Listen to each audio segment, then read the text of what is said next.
Les choses à leur place résultent de la photographie de la conscience et de la compréhension de l'être. Ce que l'être comprend vient de la vérité unique de la conscience. Dans les manuels de la vie, l'esprit prête le rôle à l'être, mais le livre clarifie que c'est l'être qui se prête à l'esprit. Cela peut sembler choquant pour l'être, car il y a une inversion des dieux, c'est-à-dire que celui qui a été imposé à l'être est celui qui lui est soumis, car l'être est supérieur au Dieu, qui n'existe que par la création de l'être. Le livre reconnaît la fragilité de l'état temporaire de l'être, en acceptant la fallacie de la compréhension des manuels sacrés.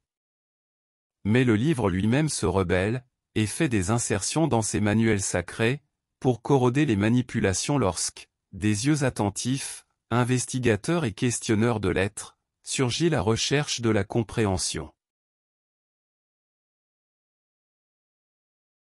De bonnes histoires, et des histoires bien racontées, se parent alors d'allégories et de métaphores, certaines effrayants, et d'autres apaisants et édifiants, mais toutes motivant l'être à se rappeler de qui il est. Une de ces insertions dans l'un de ces manuels parle de la richesse comme accumulation, qui de plus en plus immerge l'être, et plus le lie à cet environnement.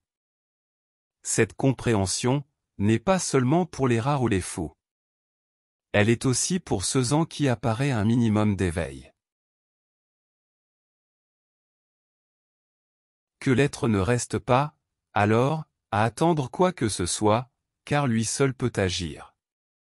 Seul l'être peut assumer la place qui lui est propre. Que l'être n'attende pas des gloires ou des triomphes promis. Que l'être ne cherche pas des terres promises, ni d'autres promesses.